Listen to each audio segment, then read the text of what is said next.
బుడాయిపల్లి బల్లవరం వెంకటేశ్వర స్వామి దేవాలయానికి పోయే 4 రోడ్ల కూడలి వద్ద అన్నమాచార్యుల వారి విగ్రహాన్ని ఏర్పాటు చేయడానికి భూమి పూజ కార్యక్రమంలో మేమందరం పాల్గొన్నాం. ఈ మంచి శుభ సందర్భంలో, సంతోష సమయంలో ఇంతమంది ఆత్మీయుల సమక్షంలో ఆ మహానుభావుని విగ్రహాన్ని ఇక్కడ మేము ఆవిష్కరించుకోబోతున్నామని చెప్పడానికి చాలా ఆనందపడతా ఉన్నాం. ఇప్పటికే ప్రొద్దుటూరులో ఈ దేశాని కోసం, ఈ తెలుగు గడ్డ కోసం త్యాగం చేసిన ఎంతోమంది మహనీయుల యొక్క విగ్రహాలను ఆవిష్కరిస్తూ వస్తాం. ఒక దీక్షభూని అందరం కలిసి ఈ కార్యక్రమంలో ముందుకు సాగుతూ ఉన్నాం. ఆధ్యాత్మిక ఆలోచన విధానంతో అభివృద్ధిని ఆశిస్తూ ఈ ఊరు ఆనందంగా ఉండాలి, ఈ 3 మాటలతోనే అందరం ఐకమత్యంగా ముందుకు సాగుతూ ఉంది ప్రొద్దుటూరు. ఇంకా భవిష్యత్ కాలంలో ఇటువంటి కార్యక్రమాలు ఎన్నో అందరం కలిసి చేసుకుంటూ, ఇక్కడ మీరు ఒకసారి ఆలోచన చేసినట్టయితే రాజకీయ పార్టీలు ఉండవు.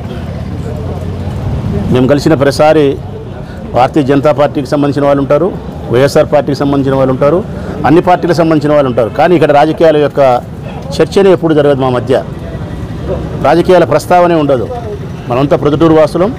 ప్రొద్దుటూరు పట్టణ ప్రజల యొక్క ఆనందం కోసం మనం పనిచేయాల్సిన బాధ్యత కలిగినటువంటి పౌరులం అనే నినాదంతోనే ఈ మిత్రులందరూ పనిచేస్తూ ఉన్నారు. అందుకే ఈ మిత్ర బృందంతో కలిసి ఈ శాసనసభ్యుడు ప్రయాణం చేయడం అన్నది చాలా ఆనందపడతా ఉంటాను నేను. ప్రతి సందర్భంలోనూ కూడా 30,000 సంకీర్తనలు వెంకటేశ్వర స్వామి మీద రాసి, పాడి, వినిపించి ప్రజలను భగవంతుణ్ణి ఉర్రూతలు ఉయ్యాలలు ఊగించినటువంటి మహానుభావుడు తాళపాక అన్నమాచార్య. అట్టి మహోన్నతమైనటువంటి కారణ జన్ముడైనటువంటి ఆ మహామనిషి ఈ గడ్డలో జన్మించిన వాడు కావడము, అదే గడ్డలో మనం జన్మించడం నిజంగా ఎన్ని జన్మలు చేసుకునే పుణ్యమో మనందరి యొక్క సుకృతం అని చెప్పి నేను భావిస్తూ ఉన్నా. అటువంటి మహనీయుని యొక్క విగ్రహాన్ని ఏడుకొండల వారి దేవాలయానికి సంబంధించిన, వెంకటేశ్వర స్వామి దేవాలయానికి సంబంధించిన ఈ 4 రోడ్ల కూడలిలో ఇక్కడ ఏర్పాటు చేయాలనే ఆలోచన వచ్చిన మిత్రులకు శుభాకాంక్షలు తెలియజేస్తూ ఉన్నా. అందరం కలిసి ఈ కార్యక్రమంలో ముందుకు పోతున్నాం.